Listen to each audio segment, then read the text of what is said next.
SQL interview questions and answer 91 to 100. Question number 91. What are the master data services in SQL Server? Master data services is a master data management, that is MDM, product offered by Microsoft SQL Server. MDS enables you to manage a master set of your organization's data and provides features for organizing, updating, and controlling the data. With MDS, you can create models to organize your data and define the business rules to validate the data. You can also control who has access to view or modify the data, who can approve changes. MDS also provides a web-based interface for data entry, approval, and administration. To install MDS, you need to launch the Master Data Services Configuration Manager and create a database using the Create Database wizard. The MDS database can be hosted on either SQL Server or SQL Server Managed Instance. In summary, Master Data Services in SQL Server is a master data management product that enables organizations to manage a master set of data, organize the data into models, create rules for updating the data, and control who updates the data. To install MDS, you need to launch the Master Data Services Configuration Manager and create a database using the Create Database wizard.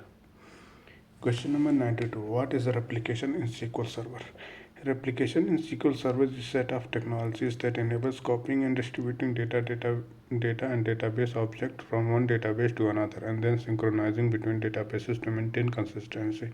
It allows for distributing data to different locations and to remote or mobile users over local and wide networks. SQL Server provides different types of replication for use in distributed applications, including transactional replication, snapshot replication, and merge replication. Transaction replication delivers changes at the publisher to the subscriber as they occur in real time, while snapshot replication delivers a snapshot of data at a specific point in time and distribute the snapshot to subscribers.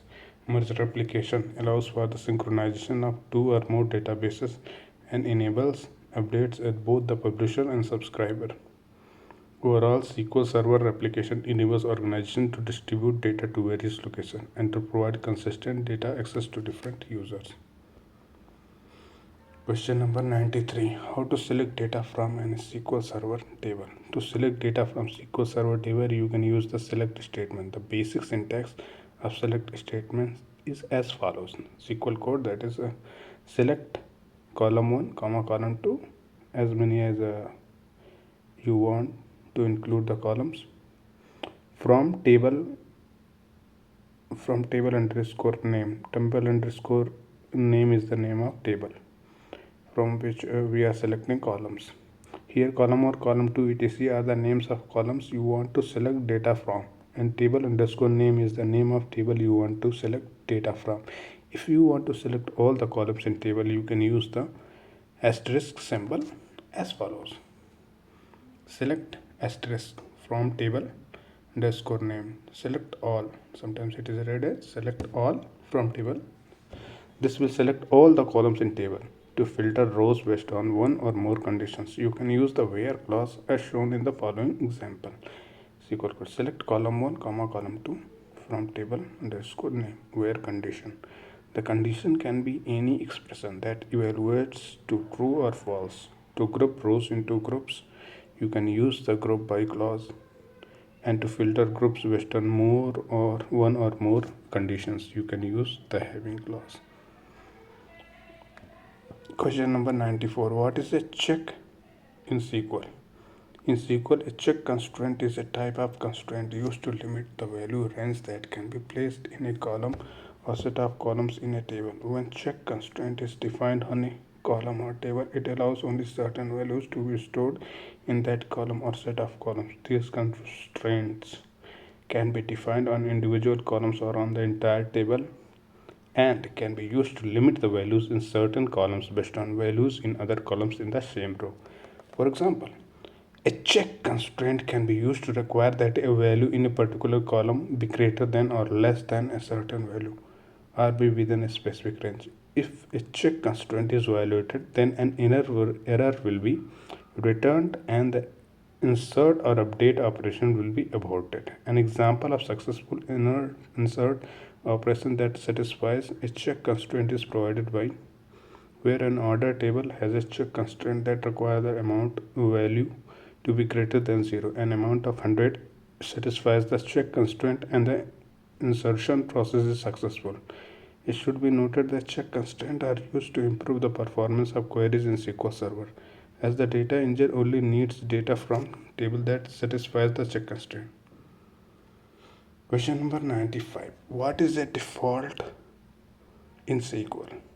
In SQL, a default is a value that is automatically assigned to a column when a new row is inserted into a table unless a different value is explicitly specified for that column.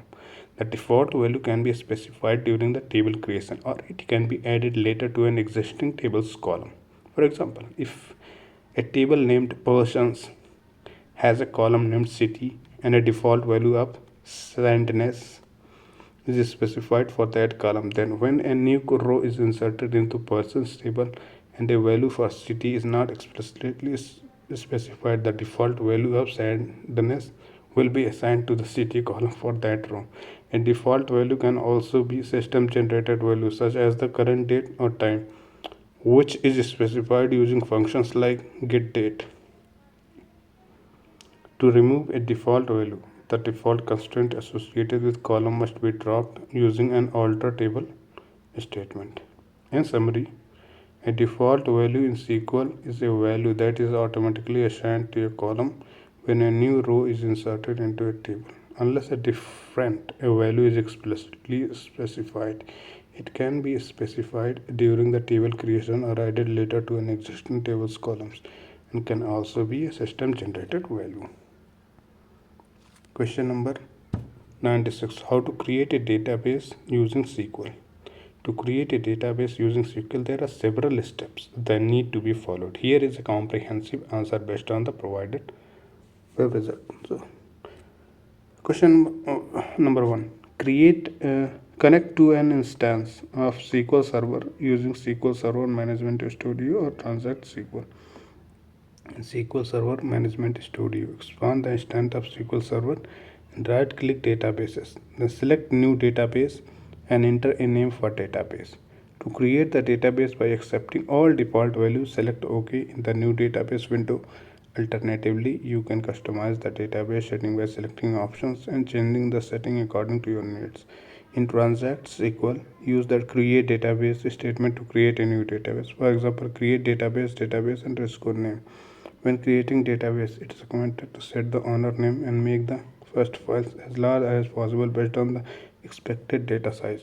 It is important to note that creating a database requires permission in master database, either through the create database permission, create any database permission, or alter any database permission. Overall, creating a database in SQL involves connecting to SQL Server using appropriate tool, SQL Server Management Studio or Transact SQL. When executing the create database statement, it's important to ensure proper permission are granted and appropriate settings are configured when creating a database. What is a constraint in SQL? In SQL, a constraint is a rule or restriction that is placed on the data in table to ensure its accuracy and reliability. Constraints limit the type of data that can be entered into a table and help to prevent errors and inconsistencies in the data. If there is a violation between a constraint and a data action, the action is aborted. There are various types of constraint in SQL, including column level and table level constraint. The most commonly used SQL constraint include not null. A column value cannot be empty, cannot contain a null value. Unique. A column cannot contain duplicate values. All values in the column must be different. Primary key. Each column value must be unique and cannot be null. Foreign key. Ensure the referential integrity between two tables. Check. Allows you to specify a condition that must be true for each row in a table. Default. Sets a default value for a column when no value is specified. Constraint. Ensure that data is correct, of good quality, and conforms to the rules set by the database designer. By using SQL constraint, time is saved checking that the data has acquired correctness Constraint also ensure that if the future insert or update do not conform to the rules, they will not be added to the database. To create a constraint in SQL, the add constraint command is used to modify a table SQL constraint after it has already been created. The alter statement with the add constraint class can be used to add constraint to a table. The alter statement must consider the current data in table and cannot contradict existing data. Question number 98. What is data integrity? Data integrity refers to accuracy, completeness, and consistency of data throughout its life cycle. In other words, data integrity ensures that data is reliable, trustworthy, and can be used as intended without errors or inconsistencies. This includes making sure that data is entered, stored, transferred, and processed correctly. Data integrity is critical for complying with data protection regulations such as GDPR and other laws governing data privacy and security.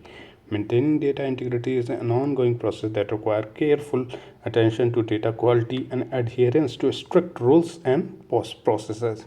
Overall, data integrity ensures that data is an asset rather than a liability, and it is an essential aspect of data management in modern businesses. What is auto increment?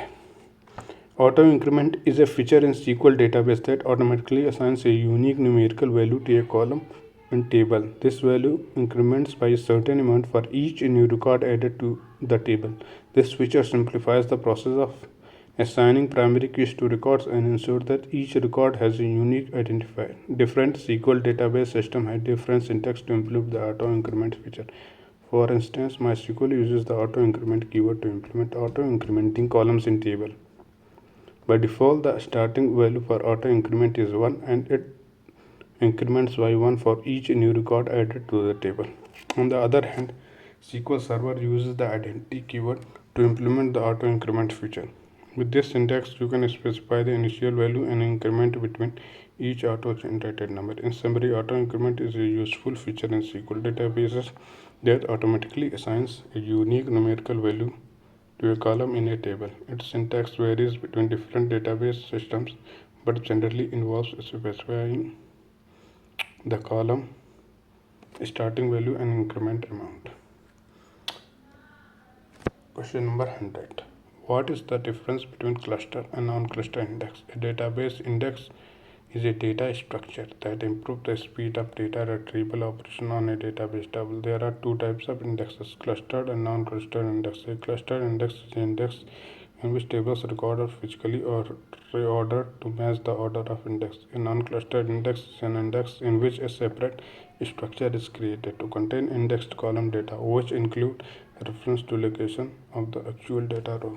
Clustered indexes and non-clustered indexes both improve the speed of data retrieval, but they work in different ways. Clustered indexes sort and store the data rows in table or view based on their key values. The key values of clustered indexes are used to determine the physical order of data in a table, while non-clustered indexes store the key values of indexes columns in a separate structure that point to the data rows in the table. In a non-clustered index, the data rows are not sorted and the indexes columns may contain duplicate values. Non-clustered indexes have a separate data structure which require more storage space, but they provide faster retrieval of data that is not sorted by clustered index key. A table can have only one clustered index but multiple non-clustered indexes.